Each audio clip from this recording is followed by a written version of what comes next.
Welcome to a discussion about the throat chakra, its perspective or consciousness. If you're just joining me, I've done a series of videos on the chakras from the first to tonight, the fifth. And so what I'm going to be talking about with the throat is kind of going from superficial to deep. And what that means is that I'm going to start talking about the wounding that tends to be present in this chakra. Basically, what is blocking this chakra from being open and flowing from our consciousness to rise to the level of the throat and having that perspective.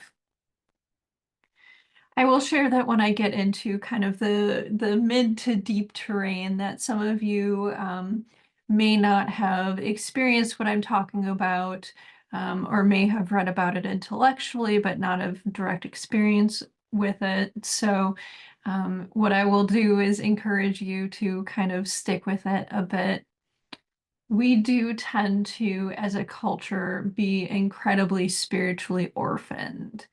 And what that means is that even if we may be spiritually guided, even if there may be parts of us that are spiritually connected, even if we are craving spiritual connection, there is a big part of us that is mired in doubt because our world, our culture, our families are so distanced from the spiritual layers of reality in the modern world. So that being said, if all you consider is that what happens when energy rises into the upper chakras is all you find that is interesting and just kind of leave it at that, that is wonderful as well. So let's talk a bit about the wounds of the throat chakra. John Upledger, who is the innovator of craniosacral therapy, called the throat the avenue of expression. And I've always loved this term because it shows so clearly why so many people have this area sort of blocked up, off, or not functioning well.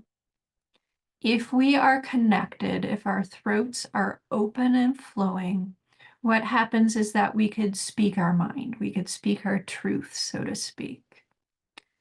It's interesting, in Chinese medicine, there is a channel that goes from the heart all the way through the throat chakra to the root of the tongue, all the way to the tip of the tongue.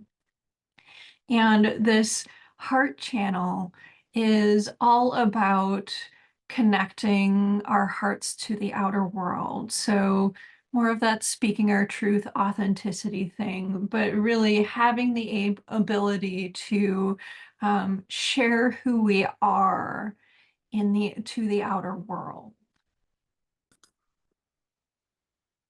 And so this is a very common area that people come to me to work on because in their childhoods or adolescence, they learn to shut down their voice. And so when I'm talking about voice, this can be literal voice, as in speaking up, speaking your truth, singing, things like that. It can also be expressing ourselves overall. So when our heart really begins to open up and flow into and through the throat chakra, there is a connection to our soul, a connection to our creativity that arises. And so if you are an artist or a creative person or just somebody who doesn't consider yourself creative whatsoever, you may have a block in the throat chakra because that heart and its ability to express your soul into this world through creativity. So through singing, dance, drawing, through artwork, through needlepoint, through some people may consider accounting creative, whatever your jam is. There's a question of, does this feel like it's freely flowing? Does this creativity come forward when I need it to? All of us have, as creatives, have sort of lulls and waves of creativity that come forward. But if there's a feeling of this being totally blocked in you, of needing to shut down your mouth, not say what you are thinking, if there is tension in your jaw, in your throat area, it can be considered like, do you have a block of expression here? So I will say that one of the things that really helps people to understand the possibility of what happens when this block is removed is that idea of the authentic self, is the idea of being able to express creatively. But it is also the thought that just because this area is open and flowing, it doesn't mean we need to speak. It doesn't mean we need to say anything. It doesn't mean we need to share.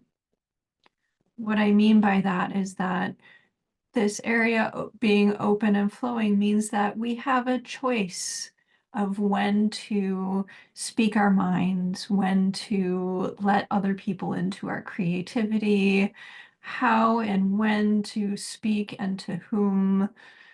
We do not need to share the entirety of ourselves with every person that we meet. Yes, we can embody that truth. We can be that truth. We can be authentically who we are. But things like intimacy, things like trust are things that definitely can be built with others. And so my point here is that this area can be open and flowing, and then you can consciously or mentally decide what you are going to speak into this world, how you are going to create, who you are going to show it to, who you are going to speak to, and about what. So we can consider the throat chakra to be the control chakra in a lot of ways. One of the first ways that we can understand it is the clenching down of our jaws, of our mouths. This is all associated with the throat chakra, in order to keep control over our emotions, to keep control over our vulnerability. Put in simpler terms, we may want to cry, we may want to get angry, we may want to say something, but we have learned, as the expression goes, to bite our tongue. And so many of us have clenched jaws, clenched mouths, clenched throat chakras, because we have learned to shut our emotional expression down. We have been taught to shut ourselves down. And all of that goes into a very tense, tight jaw and mouth. Because if we are allowed to allow energy to flow up, to flow through, we would express it. We would show it in our eyes. We would, cry. We would get angry and say something. We would, speak our truth, but we would stop this clamping down, putting this bottleneck into our throats, into our mouths, in order to stop ourselves from expressing ourselves. And so this is a big one for people, because people may have a whole lot of anger stored in their lower chakras, or a lot of grief, or even a lot of joy that happens with a lot of kids, where they're taught they're too much, they're too joyful, they're too curious. So they shut that down as well. And so all of those emotions want to be expressed, but more importantly, they want to be felt. And so as we heal our lower chakras, we can come into a recognition that we can feel everything and anything, and it doesn't need to be a huge catharsis. It can if we want to, but part of the good part of coming into the upper chakras is that we understand that we are adults. We cannot go into a convenience store and start punching the clerk and throwing a tantrum, in the middle of the floor. And so coming into this spiritual adulthood, and the throat is really considered kind of functional spiritual adulthood. I'll get into that more in a little bit, is that we can understand from an adult perspective that we can feel our emotions. We can feel them as energy, we can feel them as flow, and we can just let them pass through us. We do not have to be overwhelmed by our emotions. We do not have to be at their mercy. And this is what working with all the lower chakras gets you to a good point of, is that you can be raging mad and then you can decide what to do with it consciously. This is the type of control that I am talking about in the throat chakra as well, is that we start to have control over our emotions. And in that spiritual adulthood, we can decide how to wield their power.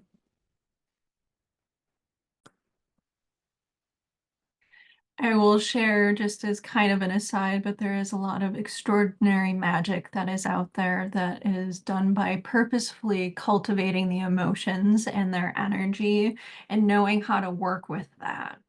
Just putting that as an interesting aside.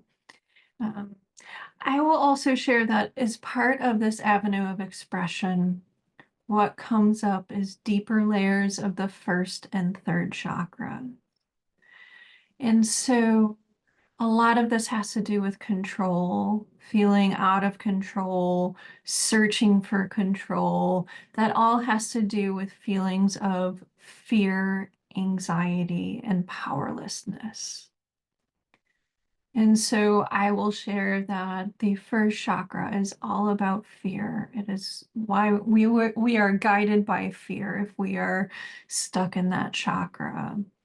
And so, what do we do about this fear, especially existential fear?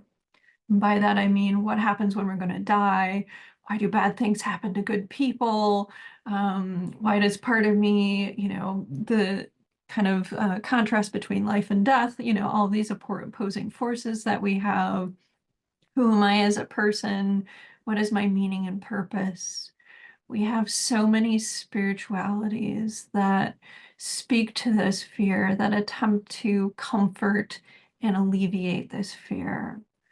And so there are times that all of us sort of need that comforting thought of, yeah, everything will be all right from somebody, even if we know that things are not going to be all right, or how could the other person possibly know that? But what happens with the fifth chakra is that issues of powerlessness, that deeper layer, the deepest layer of the first chakra and the deepest layer of the third chakra will rise up to be healed. And this is all about powerlessness, about personal power, and about fear. And so, what we try to do is anesthetize that fear, pretend it is not there. And instead, if we truly come into this control chakra and recognize that there is as much chaos in the world as there is order, and really kind of sit with our fear that is stemming that desire to control everyone and everything, including ourselves. If we really come to understand that we only have so much control over our existences, especially the big stuff. We can let so much illusion go. We can let so much fear and anxiety and feelings of powerlessness go. And what happens when we are willing to admit the chaos of the world, willing to sit with the fact that we could walk outside and be run over by a truck 2 minutes from now, 2 years from now, 2 decades from now, the way things are going 200 years from now, and that we only have so much control over that. What will happen is that we will cross an incredibly important gateway. And that gateway is the acceptance of our physical death and the release of all of the energies, all of the illusion, all of the delusion that we put into place in attempt to alleviate, in attempt to control, intercept those types of fears.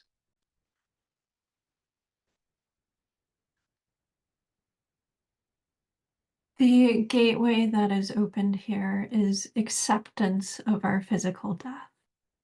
That doesn't mean that somebody has a death wish or anything like that. It just means that they understand that death is a gateway, and our biggest changeovers tend to be birth and death. Um, but being okay with the fact that at some point that all of us are going to die. We're all going to physically pass. And what I can say about that is that truly accepting that in the modern world is difficult because we attempt to make death like a huge shadow. There's a reason why we have so many murder podcasts and 8,000 episodes of Dateline out there. And it is because we have made such death such a huge shadow that we have some desire to interact with it, but we desire to have power over it. We intend to have power, being the observer of it rather than directly involved in it. For more information, I do suggest my book, Shadow Work for the Soul. It goes over like a lot of this sort of stuff. But in short, I will say that acceptance of death is the gateway or doorway into the portals of the head, into the chakras of the head. And letting go of individual control, letting go of the illusion of control opens up this whole channel. And so, on an energetic level, I really like the concept of spiritual awakening being the head meeting the body. And so, what creates a connection between head and body? Well, it's the neck. And so, what tends to happen to people is that they awaken in the head only. They don't want to step into the body because that would mean that their spiritual process would be embodied. It would be realized. It would affect their daily lives, their beliefs, how they interact with themselves and others. It would shift them emotionally, physically, spiritually, energetically. And although people can talk a big game, a lot of people aren't ready for that. They prefer to keep things kind of in intellectualization. And so a lot of times people have, top-down awakenings, which I did a video on, but it's the most common form of kind of intensive spiritual awakening. But what can also happen when somebody is going through spiritual awakening is that they could be awakening from the bottom up. They can be healing their childhoods and healing their, inner child stuff and healing all the parts of themselves that feel unworthy and unlovable and self-hating and all of that sort of stuff. But the vast majority of their energy is still in their head. So it's kind of like energy at both poles. And eventually what needs to happen is the opening of the throat of this channel here, for the head to be placed on the body, as Marion Woodman would say. But really, it is a process of this center fully opening so that there can be flow between the higher chakras and the lower, between the higher chakras and the heart, and between the head and the body. So I've already talked about a couple of big things, but I will continue. What happens when we start to really heal the chakra, when it starts to open and flow a bit, is that well, there are a number of things that happen, some of that I've already talked about, but another thing is the ability to sit with uncertainty. This is a deeper or the deepest layer of the third chakra coming up, and that has to do with anxiety and fear of death and fear of the unknown. And again, we create all of these illusions of control over what we are uncertain of, what we do not have concrete proof of. We attempt to sort of corral spirituality into sort of a pen to attempt to understand it.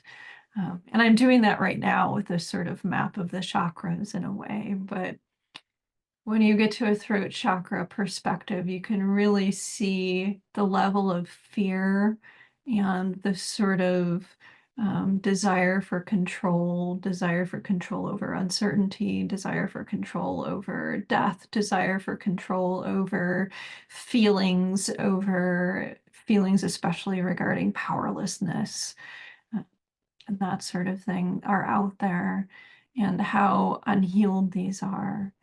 And when you can get to a point of really accepting that we do have control over some things, certain things in our lives, but we don't have control over so much, and let go of the layers and layers and layers of control we attempt to exert on reality, on spirituality, on our emotional states, on our world.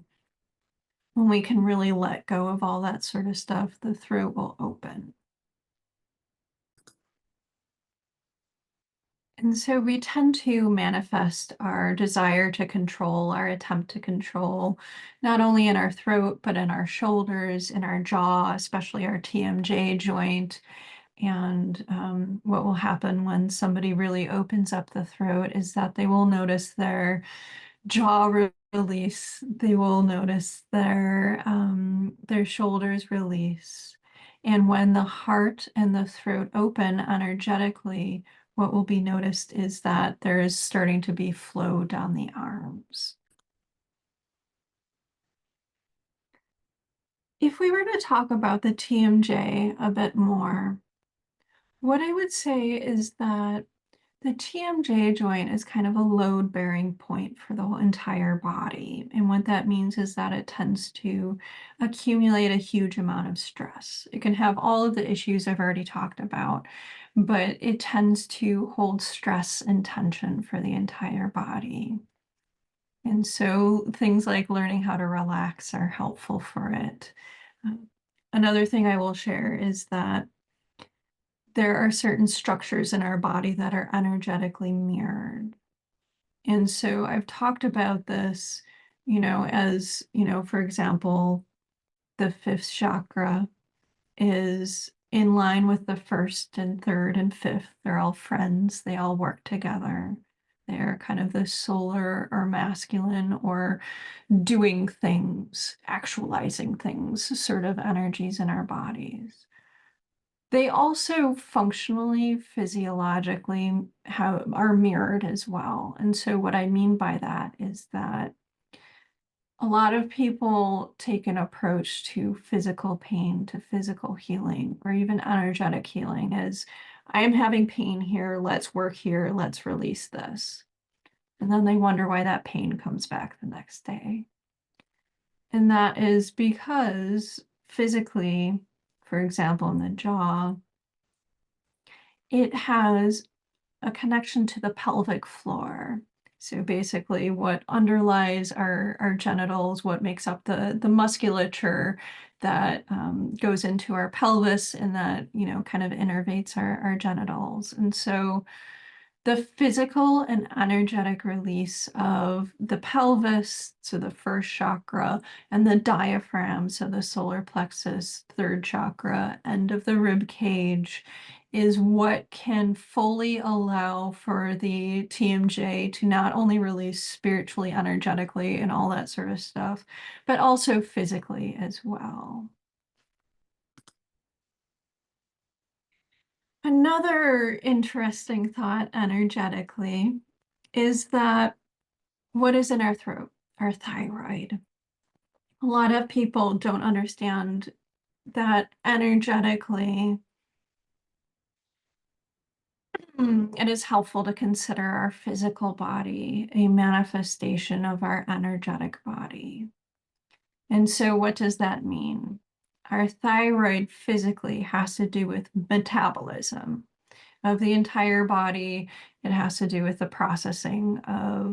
um, processing and physiological process that we would talk about as metabolism. So a lot to do with digestion. If our thyroid is off, we might experience a lot of fatigue. We might also experience a whole bunch of anxiety and fear. And this mirrors the energetic and spiritual wounds of the throat chakra, because the throat chakra is all about control and energetically is about the metabolism of the entire body. So consider it to be kind of in charge of the blueprint of the whole body, the blueprint of it, not only physically, but also energetically. So what does this mean? It means a whole bunch of stuff that you may not believe.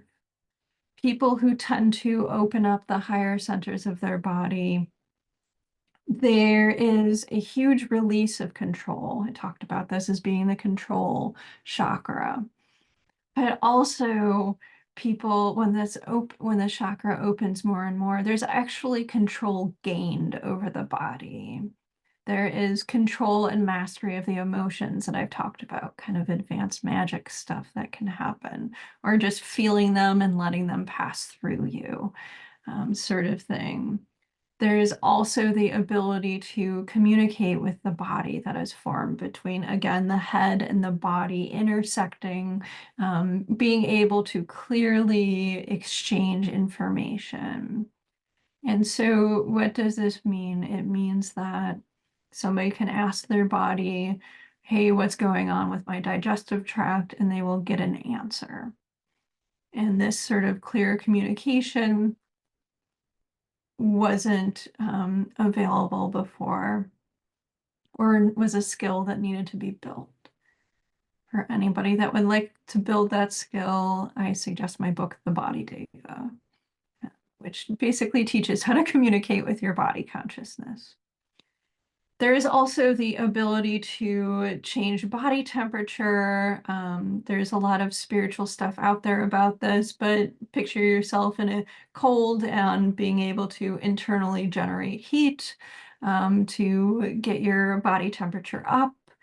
There's also being able to lower or higher your pulse rate, being able to work with physical sensations and asking them to lessen or asking them to heighten, and that happening. And so this is what happens when the throat chakra is open and flowing, is that there is that communication with the energetic blueprint, with the energetic metabolism of the body, to the extent that there starts to be greater and greater control over processes like this, the greater and greater ability to sort of do things like that. There is, of course, a lot of irony that letting go of control to such a degree means gaining control in a lot of ways. It means gaining mastery, for lack of a better word. And so a lot of people seek this, and so they create a lot of illusions about it, but it really is found through that irony of just letting go of control, letting go of the things that you cannot control. And through that, the doorway to finding out you can control a lot more than you thought you could regarding your energy, regarding your emotions, regarding your spiritual state, consciousness, can really come through and come forward and be realized. With this ability to really tap into the blueprint with the throat chakra fully open, there's also an ability to see the organization of reality. A good way to think about this is as cords between each one of us, so energetic cords, but really, if we get to larger and larger levels, it's more like a tapestry or a weaving. And the ability to kind of sit with this or recognize this, the ability to see from sort of a removed standpoint what is going on with organization of reality, what is going on with that blueprint, with that tapestry, comes with the perspective of the throat chakra, as well as the sixth chakra a bit, but it really starts to open up and blossom here. If we want to get into some of the weirder stuff, I will say that as this sort of energetic metabolism, as a sort of energetic reservoir of hormone shifting, so our energetic spiritual thyroid, so to speak, comes online and releases and opens up, there are some really strange things that can happen. Age, time, weight, physical structure can all change. And so that may mean people who are spiritual awakening looking younger than they actually are. But it can also fluctuate. On some days, that person may look quite young, on other days, they might look quite a bit older. There's sort of fluctuation in this sort of thing. A good example of this is that women in menopause may restart their periods. Some of the women listening to this may be like, oh, I don't want that sort of thing. But it is an example of what happens when there is a certain degree of consciousness and this sort of fluctuation of mind, body, and spirit that really starts to happen when the throat chakra opens up. I will mention that there is like every time I look on my business page for my social media and stuff like that, there's always like, you know, you're so special because, we live in a matrix and, there's no such thing as time, like all these declarations. I will say sort of as an aside is that, anyone taking the Matrix a bit too seriously might want to look at that a little bit. But I would also say is that time really can fluctuate and shift, but it is more than an intellectualized notion. It is an experience that many of you may have had of meditating for what you think is 5 minutes and it's actually 2 hours or the reverse.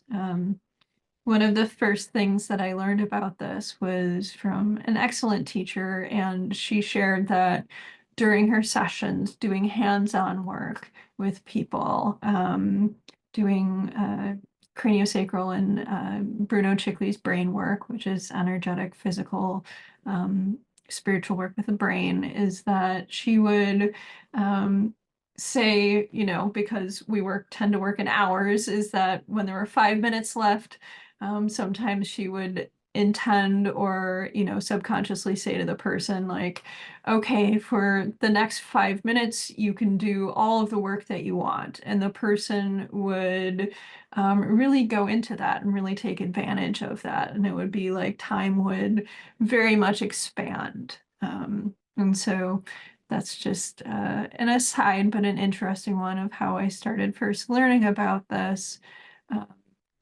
But I will say for people who think about this sort of intellectually or from like a first chakra perspective, it will always be look at how superior I am, look at how much, people are sheep because, they're all a part of, I forget who the character name is, Mr. whatever in the Matrix, and we're awake sort of thing. Or, all of these ideas of that there is no such thing as time. I will share that going into the upper chakras, things start to be incredibly paradoxical. They will be true and false at the same time. In the first and lower chakras, they will be incredibly literal because the person's consciousness is still separated from the whole. Paradoxes need to be felt to be understood. They need to be directly experienced to be understood. And so what I will simply say about things like time is that on some level, time is very much not true. On another level, I have 5 appointments on Friday. I have 2 places I need to be tomorrow. I have taxes due at a specific time. And so I have a certain time that I want to get things done in my day. And so on one level, time is very, very, can be expanded and contract and is not as literal as we thought. On another level, it is just as literal as we think it is. And so that is a paradox that can be sat with and can be kind of differentiated, sort of lower consciousness thoughts of some of this kind of advanced spiritual material versus, like kind of I am Neo in the Matrix sort of stuff that tends to populate our popular culture.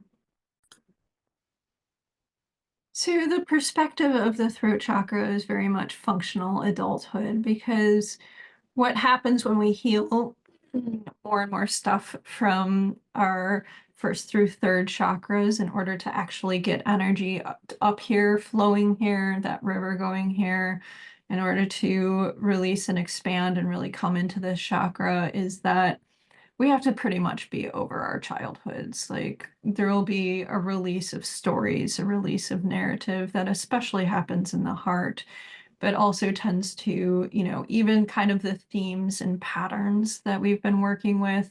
So somebody can be in a place where they no longer, are considering their childhood, no longer have stuck aspects of themselves there, but they are still living out a pattern of powerlessness, a pattern of feeling rejected or like an outlier or a black sheep.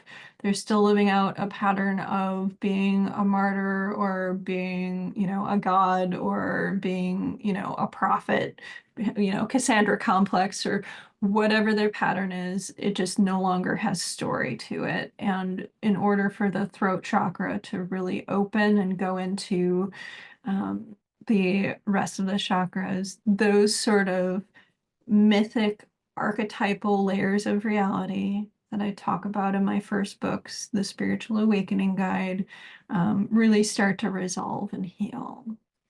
And so what this looks like is that somebody may come to me and say, I would like to work on powerlessness. And there's no longer a story behind that of when they were 6 and this happened, when they were 25 and this happened, that sort of thing. It is more of an archetypal pattern, or a pattern where an aspect of themselves is still separated from the whole. And so looking at it from that perspective can be enormously helpful, is to consider what parts of ourselves still feel disconnected from reality, disconnected from ourselves, from the world, from other people, from the divine. A few more things, even though I could go on about this for days, that when the heart and third eye really start to open, when the heart and throat and a bit of the third eye really start to open, but really the heart and the throat, is that we go from our bottom 3 chakras, that grouping there, into the upper chakras in order for our third eye and for our crown to open. We need to process our inner persecutor, our inner bully, whatever you may want to call it, our inner victimizer, I think I call it in some of my work. In some of my work, I also call it the destroyer, kind of the first layer. And this is because in the first 3 layers of consciousness, we can consider that victim consciousness. Again, we may have every right to feel like the victim of our reality, but there is a processing and a healing of that. And what happens when the heart and the throat really start to open up is that experiences of when we have harmed others, when we have brutalized, bullied, created pain for others arise. And some of these are just, unfortunate, but it is something that comes up for people. It's something that needs to be resolved for people. And it can only really come up for people when a certain amount of victimhood is released, when somebody really goes from those first 3 chakra consciousness into the heart and throat. Because before then, they can't consider that they may have harmed others or the extent of that. And I will say that some of this harm may be totally overt, we were just in a lesser consciousness sort of state where we harmed another because, you know, an eye for an eye or whatever our thought is. But a lot of times this world is complicated and we hurt somebody because they are already wounded and they take our words wrong, or we hurt somebody because of things happening that do not have entirely to do with us and our intention to create harm. And so those can be released, and it's very much not a, you know, like, screw you, you were just projecting, you're a lower consciousness sort of thing. It's more of a, I sincerely, you know, wish I would, you know, not create harm for other beings. I will say at this level of things, when the heart really starts to open up and going into the throat consciousness, there is a desire to do good. And so I will very clearly say that if your compassion does not include other people, it is extraordinarily limited or lacking. It's probably that's probably not a very popular thought, because people get really stuck in things like lifestyle and diet and creating a bad other. You know, people who don't live and eat like I do are horrible, and lacking in consciousness, and, you know, all this sort of stuff that's filled with hate. But what really happens when we don't have so much energy locked in our first through third chakras is that we have so much consciousness that's stuck in our childhood and periods of time in the past. We have so much energy that is stuck in self-hatred and othering and projecting outward onto the world, into conflict. And what happens when all of that stuff begins to resolve and resolve more and resolve more, and we go into our upper chakras, is an experience of peace, an experience of lack of conflict, but also an experience of kind of the simplicity of reality. And most importantly, there can be a renewed energy and passion for life. A sense of play can return.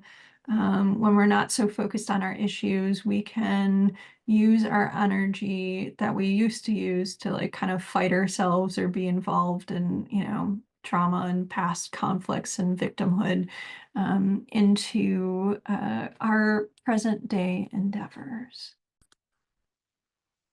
So one more thing before I get to the really good, interesting stuff, which is that the back of our neck will open too. Every chakra has a front and a back to it.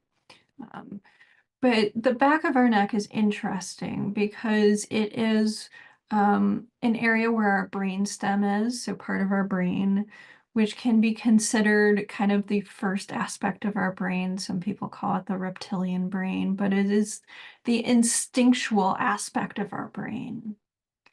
And so what happens when the brainstem, the back of the chakra, tends to open and the heart really starts to open more? So there's more flow going through the heart into the throat, and it's starting to open, is that there can be experiences of anxiety and terror that come up for people. In some lingo, this is called something like Dakini bliss. But part of the reason that this comes up is because energy is flowing into the brainstem and releasing old experiences of panic, old experience of instinctual fight, flight, or freeze, old experiences of terror and that sort of stuff. So that can be the first experience of things of this, the back of the head and the brainstem opening up. And so I will also say that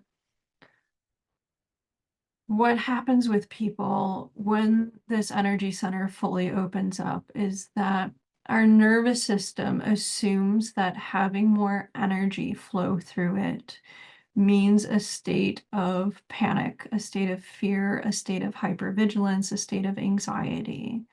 And so what happens spiritually is that we misinterpret this flood of energy for being terror, when it is, in fact, the beginning flows of bliss.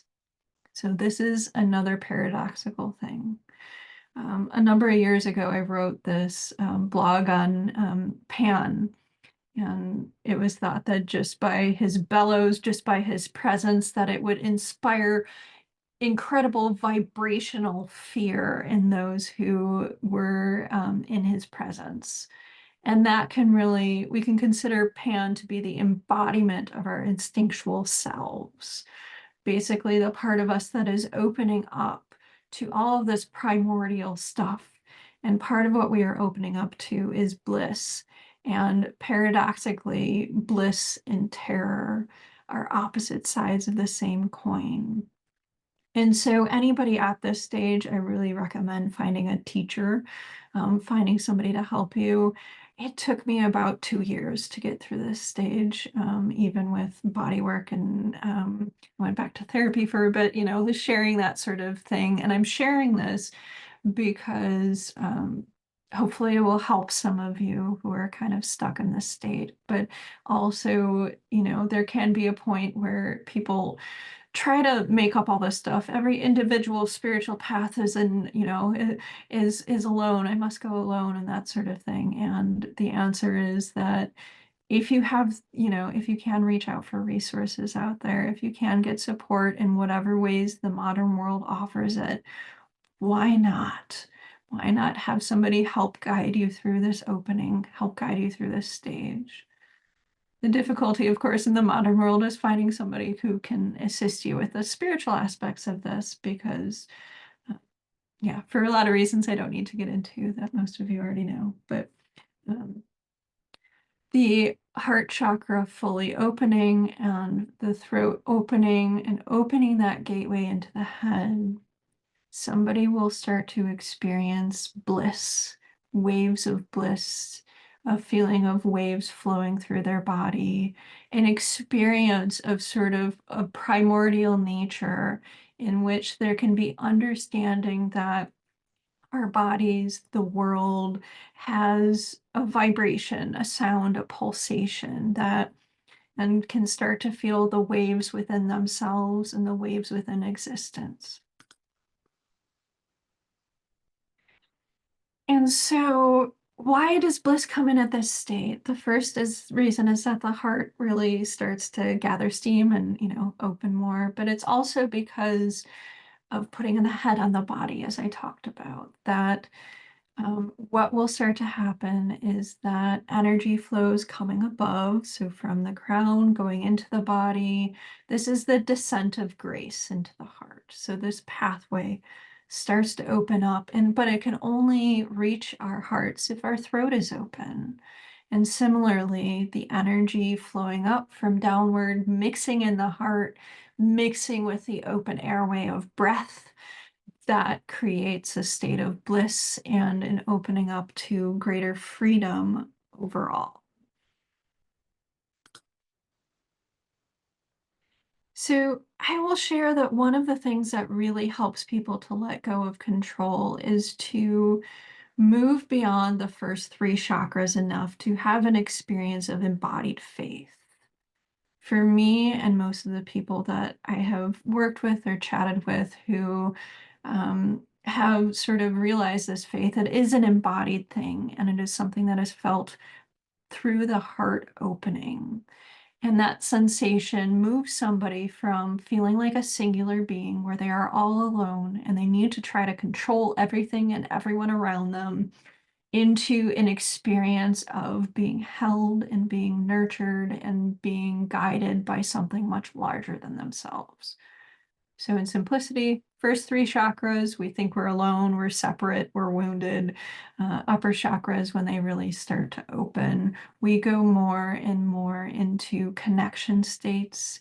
And part of this will be connecting to bliss, part of this will be connecting to the descent of grace, and overall a connection spiritually that is felt, that is understood, that will allow for us to sort of cede control of large aspects of our existence to something much larger than ourselves. And it feels really, really good to let go of this control. We desire control so much. We have such great illusions and control. It's a, billion-dollar industry to tell you that you have all of this control. And we certainly can control certain aspects of our existence, but there's a lot that we can't control, and letting go of it feels incredibly good. So I will share two more quick things.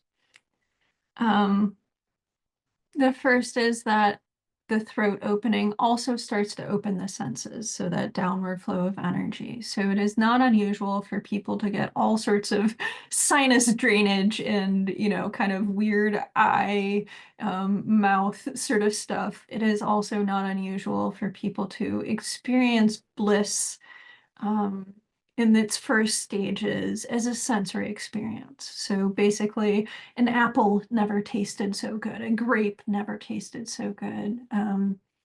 But there definitely can be some sinuses and some drainage, especially because physically the lymph and the drainage from our body, from our sinuses, goes through basically here. And so this area opening up in an embodied way, so actually opening up, does tend to lead to sinus drainage as well as the bliss of the senses. Um, so you can get lost in taste, color, sound, that sort of stuff. There can be some oddness as we're moving forward. The opening of the roof of the mouth can feel really odd to people. I will talk about that likely in this chakra. But our mouths are like an open gateway it's difficult to get energy to pass through. I will also share that the recognition of breath as a carrier of consciousness and being able to work with it, being able to take breath in into the heart and out of the heart. That is very much an advanced skill that I will not teach here, but that can very much be recognized where there is paradoxical breathing that can happen, I should say. I will say that for the last thing, that somebody who is truly in this perspective of the throat consciousness will not only start to see the organizational structures of reality, be able to work with kind of the mythic and archetypal layers of reality. That is really what that perspective is. Not only will they have functional adulthood, they will have the energy and perspective and be in their adulthood to the extent that they've let go of the childhood stuff and can focus on the present moment and put that energy to better use than fighting themselves or hating themselves. But there is also the experience of absorption states. And this can only happen when energy is able to flow up enough and start to go into the head. And the biggest thing that people will notice is a cessation of thought. This will happen for periods of time. It might happen for a long period of time. Again, this was kind of like a multi-year thing for me. I will say I stopped reading for about 4 years, which for those of you who know me know that that's a huge deal for me. I obviously read now, but for a long period of time, I was just content to just kind of be in that sort of absorption state, or some aspects of it where I didn't need to read, or I didn't need to like kind of consider other things than, just kind of feeling in that state. I do find that the best way to explain absorption states is that they're like singular qualities. So you can be in an absorption state of peace, bliss, quiet, of, joy. All of these things are different sort of absorption states that somebody can be in. But really noticing the cessation of thought, that will guide people to where they need to be. I will also say that when the roof of the mouth opens, the last thing I will share is that some people will experience their sinuses clearing, but some people will start to experience this flow from their third eye going downward, that people refer to as nectar and all sorts of things, but that is the shifting of consciousness, the shifting of energies to the point where the spiritual experience has gone from a very dense sort of vibratory state where we feel separate and alone and in our concrete physical bodies to a more flowing state, like waves flowing to a state of light, to a state of golden light, to a state of what we might term enlightenment. So I hope that you've enjoyed this and enjoyed all of my rambles. It can be difficult to put all this stuff together. So I appreciate all of you who have reached out and told me that you have enjoyed these teachings.